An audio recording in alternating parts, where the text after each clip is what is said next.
Hey, Les Gaming here, bringing you my very first burner guide video. Today we are doing coverage on the Anomic team set of missions, which are the easiest to train into. You got one ship that can do all four of them, which is unique to burners. Most burners, you have one ship can fly only one mission, but this one, the one ship can fly all four of the Anomic team missions. So we're covering this one first. First I'm going to go over the mission, how you know it's this mission. It'll be labeled Anomic Team on the top. And it'll tell you to destroy one of four targets. We have the Hawk, the Enyo, the Vengeance, and the Jaguar. And it's a rather safe mission to do, but if you mess up, you almost immediately lose your ship.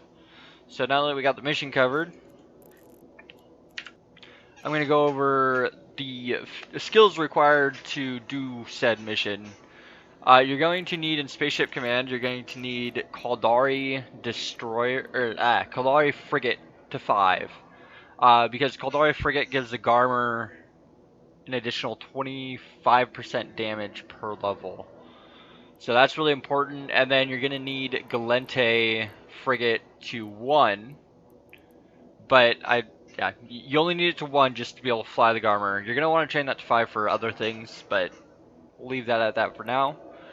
For missiles and rockets, you need to have Tech 2 rockets because we use the Polarized rockets to do this. And then so rockets is going to need to be to 5. Your missile projection, your target navigation prediction, your rapid launch, and your warhead upgrades, and guided missile precision all need to be to 4. I'm not a missile toon, and I just trained the missiles just enough to do this mission.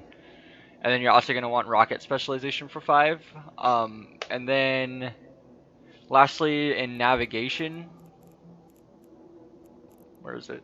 Navigation, I can't find things. In navigation, you're going to want evasive maneuvering and high-speed maneuvering. I don't have high-speed 5 yet. And then also, there's one other that helps. Microwarpdrive operation increases the efficiency, which allows you to run cap better.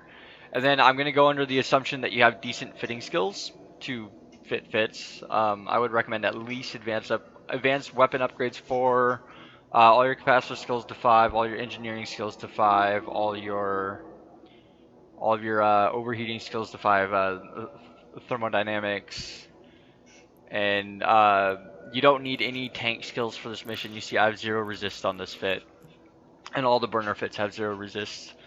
Next we're going over fits, which this is the fit that I personally use. It's the fastest one because it makes 266 DPS with my current skills. We're going to use a polarized rocket launchers in the top, and use a cheap Microwarpdrive, 2 missile guidance computers, a peripheral compact target painter, and 3 Caldari Navy ballistics control systems. For rigs, we have a small warhead flare catalyst, we have a small rocket fuel cache partition, and a small hydraulic bay thrusters. I do have a couple of alternative fits that I'd like to go over. All these fits will be linked below as well, so we're not gonna go over it. This is the cost-effective fit. We have the same rigs: a small flare catalyst, a small fuel cache partition, and a small hydraulic bay thruster. We got 3 polarized rockets. That's essential because you need those to make the DPS. We got a 5mm YT8 compact Microwarpdrive, 4 Metaphor ballistics guidance computers, and then we got 2 ballistics control systems and 1 Pro-Nav missile guidance computer. This is a cost-effective fit, but the skills required to fit it, I have max fitting skills and I only have 4 CPU left, are really high.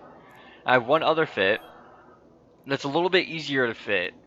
It's the same rockets, the same rigs, but we have 2 T2 missile guidance computers, a Republic Fleet target painter, 2 Republic Fleet ballistics controls, and a Pro missile guidance enhancer, which leaves you with 11 CPU and 16 power grid, which is a lot easier to fit.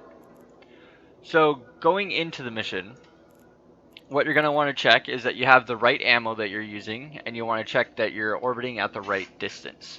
We have Burner Hawk, so we're going to need Caldari Navy Millionaire ammo, and that is the best against the Bantams and the Hawks.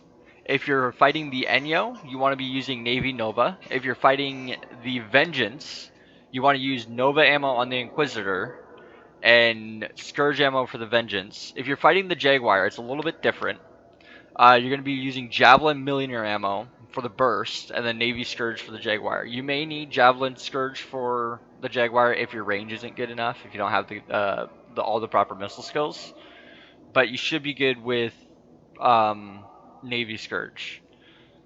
First thing we're going to do before we go into any team burner is we're going to double check that our orbit distance is correct. So we're going to set our default orbit distance to 21 kilometers. It's 20 or 21, whatever makes you feel better. We're going to make sure that we have the right ammo loaded. We're going to turn on our 2 computers. And then we go into the mission. Warp drive active.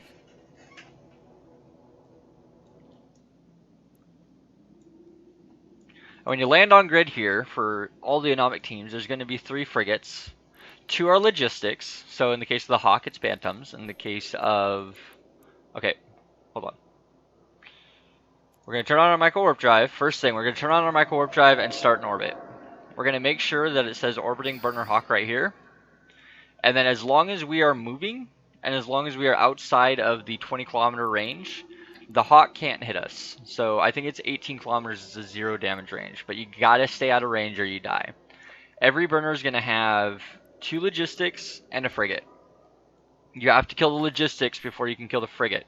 Now to make sure that I keep my orbit, I always hold control and make a box to select them. That way you don't accidentally double click on one and burn towards them and die. Because if you get in range, it's going to immediately scram you and immediately kill you. Because that's what they do. Once the scram's on you, you can't get away, you're dead. So we're going to start working on the Hawk. Oops, accidentally turned off my Microwarpdrive there. We're going to make sure it gets turned back on. Or we're going to work on the first Bantam. And then as soon as that Bantam dies, we're going to work on the other Bantam. Because that's kind of what you do. The first Bantam is the most difficult to destroy. Or the first logistics, because you got the other logistics repairing it. But once you kill the first one, everything just dies on its own pretty easily. There's not much else to do.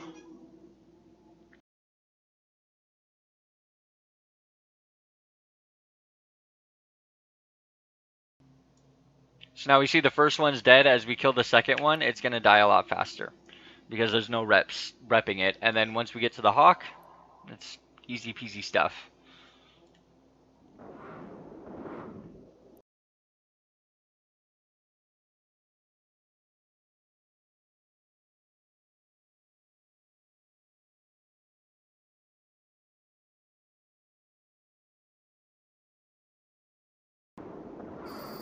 And now that the Burner Hawk is dead, we always want to check the loot, because sometimes you can get something really valuable. There's about a 5% chance for a faction drop. And it's worth checking every time because you can get something worth upwards towards 200 million. So it is definitely worth checking. With that, we're going to call it the end of the video. If you liked what you saw, make sure to subscribe. If you want to see more, leave a comment, thumbs up, whatever. I want everybody to fly safe and have a good day.